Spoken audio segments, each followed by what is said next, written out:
Bem-vindos a mais um Estúdio Nacom Entrevista.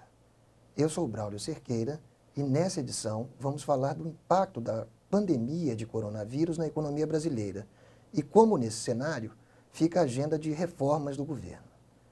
Para discutir esses assuntos, recebemos o doutor em economia e pesquisador da UNB e do IBRE-FGV, Manuel Pires, que já atuou como secretário de Política Econômica do Ministério da Fazenda e como chefe da Assessoria Econômica do Ministério do Planejamento. Manuel, muito obrigado pela sua presença. Foi um prazer. Obrigado. Manuel, vamos falar da economia brasileira, né? A economia brasileira ela vem se recuperando depois da crise de 2015 e 2016, mas num ritmo ainda muito lento e com muitas dificuldades, né? Isso mesmo antes desse choque do coronavírus. Por que tanta demora na recuperação da economia brasileira? E aproveitando esse tema, o governo vem falando, antes aí da pandemia, ele vinha falando que o PIB privado ia bem e que o PIB do setor público, diminuiu no ano passado e que isso seria algo positivo. Isso faz sentido? Bom, Braulio, a economia brasileira ela passou por uma recessão muito forte em 2015, 2016 e, de fato, a recuperação tem sido muito lenta. Tá? Quando a gente compara esse padrão de recuperação com a recuperação de crises anteriores, como, por exemplo, a da crise de dívida dos anos 80, a crise do governo Collor, a gente realmente tem um padrão de recuperação muito mais lento do que esses outros episódios. A essa altura do campeonato, a economia brasileira, nos episódios anteriores, já estava com o PIB acima do PIB, do nível de PIB que iniciou a crise. E hoje tá? não, né? E hoje a gente está mais de 3% abaixo ainda do pico de PIB que aconteceu em 2014. O principal fator que tem levado a isso é o investimento. O investimento está mais de 20% abaixo do PIB de 2014. Então a gente tem uma recuperação que não é liderada por investimentos. Tá? Por que isso não acontece? Primeiro porque o setor de construção civil se retraiu muito, ele não se recuperou ainda da crise. Segundo, um agente que faz investimentos importantes na economia brasileira são os governos, federal, estadual, municipal e as empresas estatais. Tá? A Petrobras hoje investe muito menos do que ela investiu em 2014, 2013, o BNDES financia menos investimentos, os governos, em geral, têm uma dificuldade financeira e estão investindo menos. Tá? Então, isso justifica por que o PIB brasileiro tem se recuperado tão lentamente. E aí eu entro na sua segunda questão, que é relevante, que é a ideia de que você separa os PIBs e você consegue analisar as coisas de forma tão independente assim. Tá? O que o governo fez? O governo separou alguns componentes da demanda agregada, consumo das famílias, investimentos privados, e comparou isso com os demais componentes da demanda agregada mais associados a governo, como o consumo do governo e os investimentos públicos. Quando você separa as duas coisas, de fato você tem uma dinâmica melhor do consumo das famílias e do investimento privado e pior dos entes públicos. Mas é importante chamar a atenção que essas coisas não são interdependentes. Por exemplo, o principal gasto do governo é com previdência e transferência de renda para as pessoas mais pobres. Isso é uma fonte de renda para as pessoas financiarem seu consumo. Então, boa parte do comportamento do consumo das famílias é muito associado a fontes de renda que são geradas pelo setor público. Da mesma forma como o investimento privado também é financiado por Caixa, Banco do Brasil, pelo próprio BNDES, que retraiu, mas continua financiando. Então, você não tem uma ligação, uma separação completa de comportamento entre esses entes. O que o governo calculou não é o PIB governo e o PIB privado. Na verdade, o que o governo calculou é a demanda privada, que pode ser financiada por governos, e separou isso da demanda pública, que também é financiada por fontes de endividamento, fontes tributárias, das mais variadas formas. Tá? Então, o que foi calculado tem um sentido econômico muito mais restrito do que o que está sendo apresentado. Do ponto de vista de desenvolvimento econômico, não faz muito sentido você argumentar que um setor da economia vai bem e que é bom que um setor da economia vá mal. As coisas não são assim. Na verdade, você tem alguns momentos em que o setor privado lidera um pouco mais a economia, quando ele está um pouco mais frágil, o setor público lidera um pouco mais, mas a interligação, a interdependência entre os dois é enorme. O que você tem que avaliar é se o que cada um faz tem propósito. Essa é a questão relevante. Perfeito. E no caso da demanda, não do PIB, né? Da demanda pública, uma menor demanda pública significa exatamente aquilo que você comentou antes, menores investimentos públicos, o que nesse momento é ruim.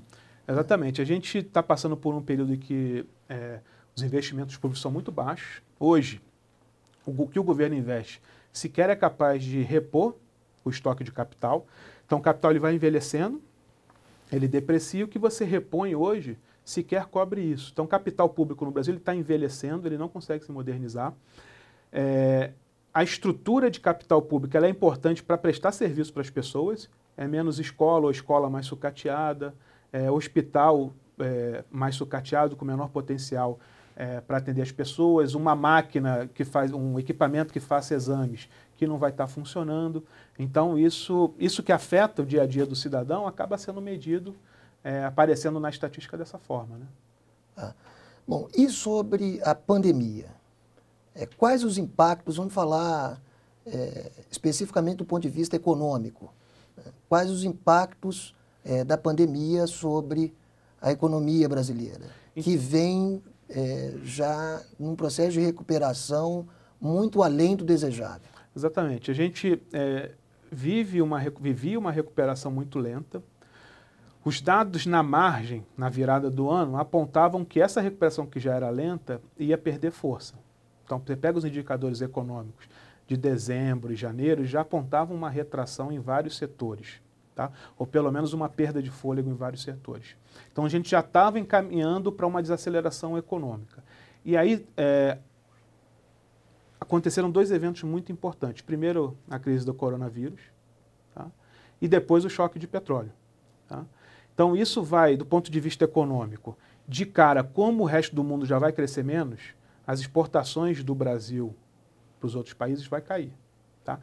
As exportações já estavam perdendo fôlego por conta da crise na Argentina no ano passado, e foram um fenômeno importante para explicar essa desaceleração da economia. Então, isso vai ganhar força.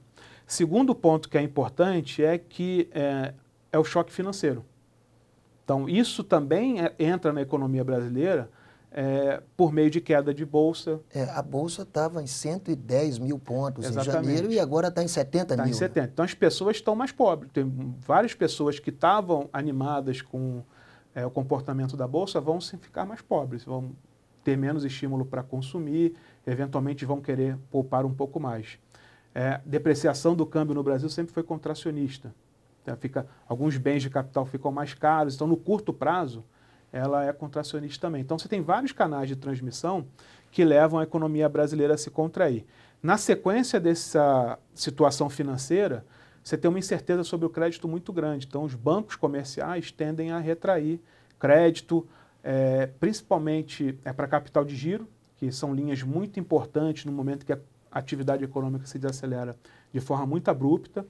E os bancos públicos estão entrando para tentar compensar isso. Eu entendo que esse é um movimento importante. Na terceira etapa, que está acontecendo agora, é uma mobilidade muito menor de pessoas. Então, as pessoas vão comprar menos, né? Vão frequentar menos cinema, frequentar menos restaurantes, adiar uma decisão de compra de um automóvel por conta da incerteza econômica. Então, você tem uma retração de demanda agregada numa terceira etapa dessa crise, que é o que a gente está chegando agora. E é importante chamar a atenção para o seguinte: algumas decisões econômicas elas são antecipadas, elas são postergadas e, eventualmente, elas podem ser executadas na frente. Por exemplo, o exemplo que eu dei do carro é muito importante. Você adia a compra de um carro hoje, mas num cenário de normalização econômica, daqui a 3, 4 meses você pode comprar. No setor de serviços é um pouquinho diferente. A pessoa não compensa a demanda por cinema vendo mais filmes daqui a 3 ou 4 meses. Se ela não for agora, o cinema perdeu o faturamento. O restaurante, a pessoa não vai compensar um jantar perdido essa semana com jantares futuros, né? Você tem uma questão social envolvida nesses temas. Então, alguns setores de serviços vão perder muito e vão perder de forma permanente. Esse é aspecto que é muito importante deixar claro. Agora vamos discutir o que pode ser feito, né? O que o governo pode fazer numa crise que se ensaia tão ou mais aguda do que a crise de 2008. Então, o governo, em primeiro lugar, ele vem sinalizando que deve blindar a economia com a continuidade das reformas que vinham sendo propostas. Dentre elas, a PEC emergencial, que possibilita o corte de 25% de salários e de jornada de servidores públicos, proíbe concursos públicos de agora até 2022 ou 2026, proíbe o aumento de despesa obrigatória, proíbe reajustes do salário mínimo acima da inflação. Além disso, o governo também pretende flexibilizar, por meio da reforma administrativa, a estabilidade no serviço público. Então, o governo vem argumentando que essas medidas ajudariam a blindar ou, pelo menos, suavizar os impactos da crise do novo choque sobre a economia brasileira. Mas, afinal, essas medidas não estariam na direção contrária do que tem que ser feito atualmente, na medida em que a gente tem o setor privado e a economia novamente apontando para uma recessão? É muito interessante comparar a crise de agora com a crise de 2008. Né? Em vários indicadores, o que a gente consegue ver é que a crise atual ela é até mais expressiva do que a crise de 2008, quando você olha, por exemplo, indicadores financeiros. As bolsas estão tendo um desempenho pior do que a de 2008, por exemplo. Os indicadores de incerteza e medo econômico, eles também apresentam um desempenho pior. Evidentemente que com essa crise, o debate das PECs, que foram apresentadas pelo governo, ela fica atravessada da forma como ela foi posta. A PEC 186, 187, 187, 188, que tratam do regime de emergência fiscal, do Pacto Federativo e dos fundos. Tá? Então, esse debate ele vai ficar atravessado e eu vejo, na verdade, sobre o aspecto desses assuntos, que essa crise até tem uma dimensão educativa sobre isso, sobre o papel do serviço público. Uma das medidas da PEC, por exemplo, era impedir contratação na emergência fiscal. É evidente que a resposta a essa crise é mais contratação porque ela é intensiva em serviços públicos, em particular no segmento de saúde. Tá? A PEC do Pacto Federativo, ela mudava a cooperação fiscal entre a União, estados e municípios. Essa crise, ela reforça a necessidade de você ampliar os laços federativos, porque muitos estados e municípios vão perder a arrecadação, né? Eles não têm capacidade de se endividar, e a resposta natural é atrasar ou contrair os serviços públicos, atrasar a folha de salário, comprar menos equipamento, insumo para produzir serviço. Então é importante que o governo federal construa um canal maior de cooperação federativa, de financiamento, para poder coordenar as ações nas várias esferas. Nesse momento, a gente precisa de mais serviço em saúde, e à medida em que, em particular, os grandes centros urbanos forem reagindo, controlando o fluxo de pessoas, você também vai mudar a forma de atuação das políticas de segurança, de limpeza urbana. Então, tudo isso vai ter que ser repensado e vai ser intensivo em financiamento. Então, nesse primeiro momento, a direção é completamente oposta às PECs que estão colocadas. Mas eu entendo que, de certa forma, isso tem um valor educativo também para a gente discutir essas PECs com um propósito muito melhor do que elas foram desenhadas. Na sua avaliação, então, a tramitação das PECs deve ser interrompida? Olha, do ponto de vista legislativo, o que vai acontecer é que a agenda vai inverter completamente. O governo vai ter que apresentar solução para uma série de outros temas que são muito mais urgentes do que os que estão colocados pelas PEC. Pode até ser que a PEC, eventualmente uma dessas PECs avance, mas ela vai avançar num formato completamente diferente do que está proposto. Eu entendo que a agenda legislativa ela vai ser, de certa forma, tomada pelas medidas reativas que o governo vai ter que adotar, por um lado. Por outro, a própria perspectiva da crise, a forma de saída da crise muda a visão também da sociedade com relação a determinados temas. Então, por exemplo, na crise de 2008, o governo discutia a reforma tributária. Depois que a crise veio, o governo abriu espaço para discutir um programa habitacional para baixa renda, como uma forma de gerar demanda agregada para os anos seguintes, estabilizar a economia, discutir uma série de outros assuntos que eram importantes e que foram abertos naquele momento. Eu entendo que vai acontecer uma coisa muito parecida agora. Sim, e falando então em medidas realmente emergenciais, saindo desse lado das reformas, que seriam medidas mais estruturais, mas que devem, a gente espera, né, que sejam rediscutidas num outro ambiente e com outros propósitos, né? Que medidas realmente emergenciais o governo pode tomar para minimizar ou suavizar os impactos do choque, né? Algumas medidas já foram anunciadas de antecipação do 13º do INSS, de antecipação do abono salarial,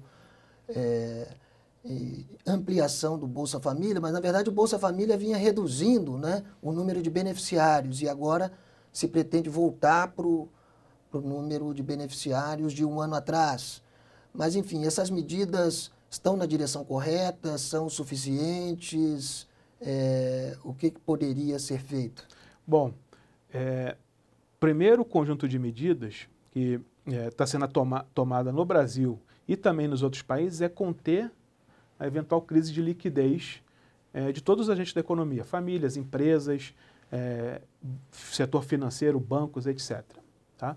Então, o que você faz? Você tenta suavizar a queda da Bolsa para as pessoas perderem menos riqueza. Então, o Banco Central atua com informações sobre como é que ele está vendo a situação, como é que vai ser o futuro da política monetária, intervindo em determinados mercados, como ele tem feito, inclusive, no mercado cambial, para tentar conter uma depreciação, uma escalada e um eventual movimento mais de fuga mesmo, de pavor de mercado. Outro movimento importante que está sendo feito pelos bancos públicos tem a ver com linhas de crédito emergenciais.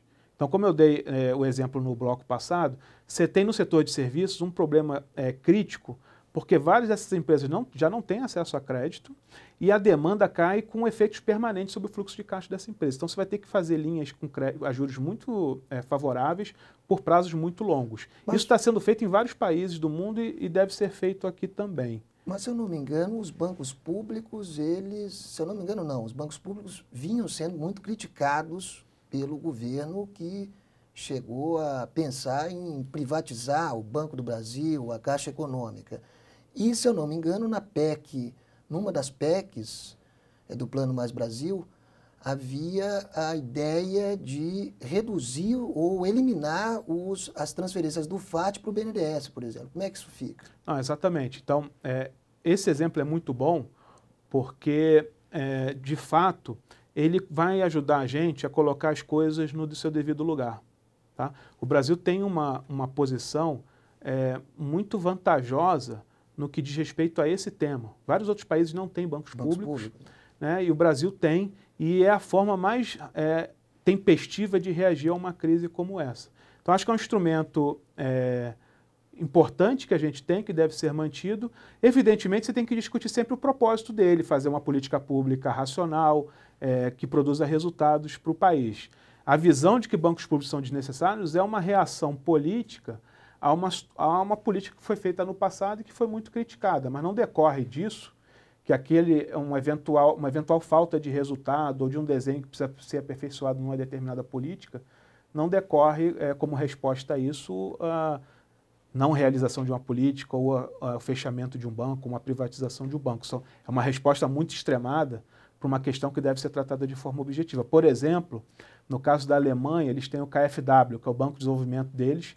A primeira resposta mais contundente do governo alemão foi anunciar que o KfW vai dar suporte financeiro para as pequenas e médias empresas num montante ilimitado, ou seja, você não tem nenhuma restrição financeira para apoiar e manter a liquidez dessas empresas para elas continuarem empregando, produzindo agora e depois dessa crise. Você não perde emprego, você não perde empresa, você não perde inteligência nesse processo. É muito importante preservar isso.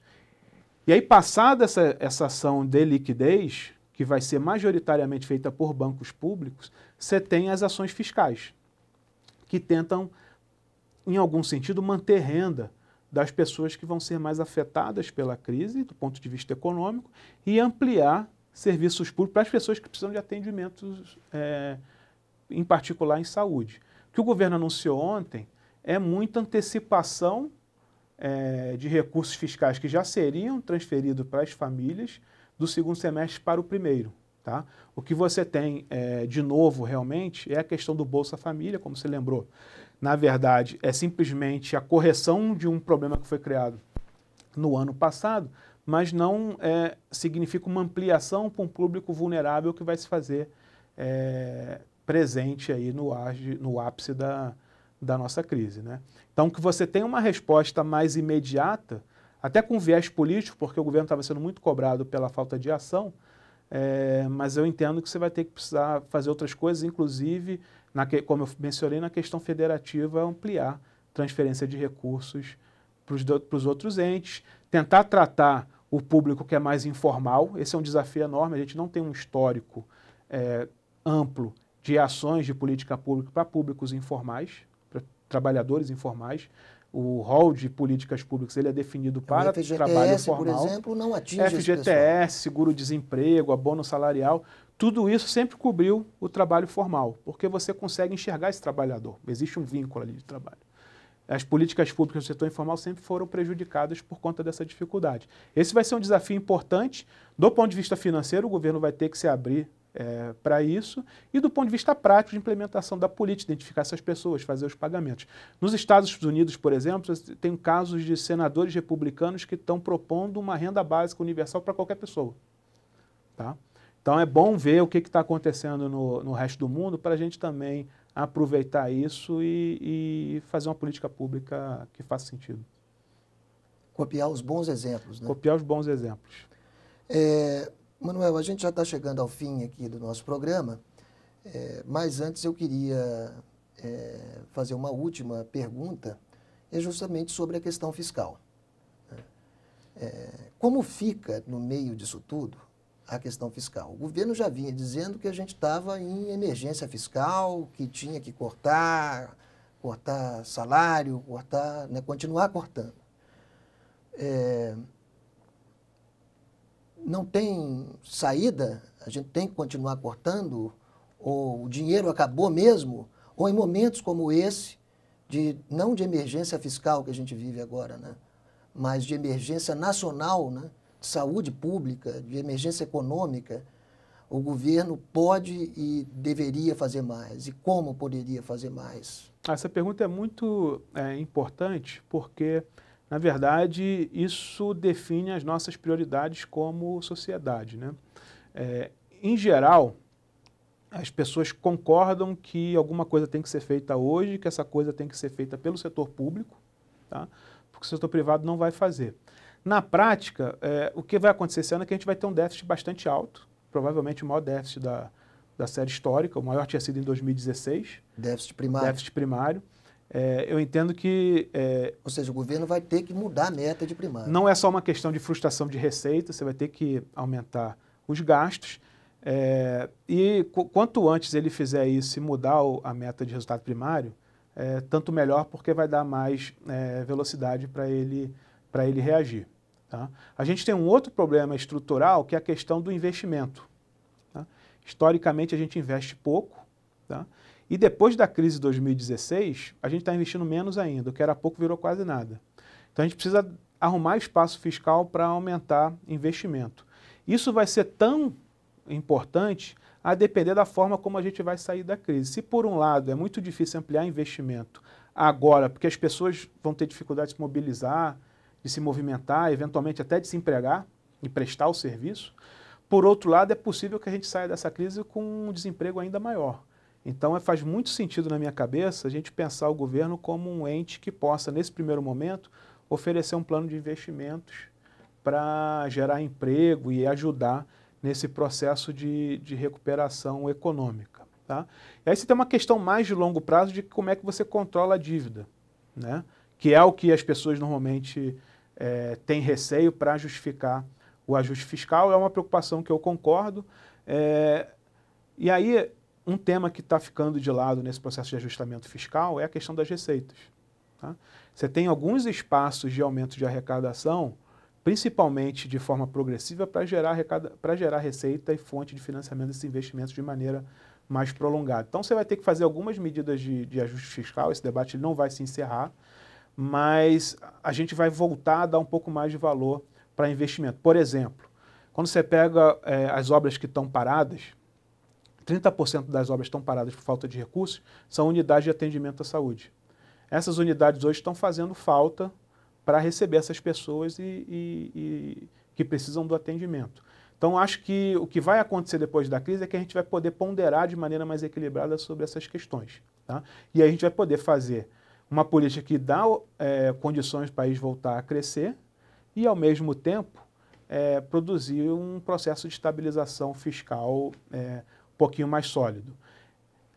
Estabilização fiscal depende, né? Exatamente, depende de crescimento econômico, juros que vai sair mais baixo dessa crise e de resultado fiscal. A discussão do resultado fiscal é como é que você distribui o ônus pela sociedade, seja tributando melhor, seja gastando melhor também. Tá? O que a gente tem feito é conter gasto que, em certo sentido, gera maior ampliação de serviços públicos, porque isso nunca teve uma proteção orçamentária muito clara. Tá? E a gente fechou a porta para outros debates, para determinados excessos em algumas políticas, para a questão da tributação, que não avançou desde que a gente saiu da crise. O avanço na questão tributária foi zero desde que a gente saiu da crise. Então a gente vai ter uma oportunidade para refletir essas questões de uma maneira melhor, tendo em vista, tendo como pano de fundo, a percepção de que o setor público é também importante para poder prestar serviço, para poder gerar crescimento, para poder atender a solução. É a questão do propósito que eu mencionei no começo da nossa conversa. As políticas têm que ser feitas e julgadas a partir do propósito que elas têm para a sociedade. Colocando essas coisas em perspectiva, a gente consegue produzir um meio termo que parece mais adequado do que a gente tem feito nos últimos anos. Emanuel, muito obrigado pela sua presença. A gente, então, encerra mais um Estúdio Nacom Entrevista e eu gostaria de convidá-los para o nosso próximo programa. Obrigado.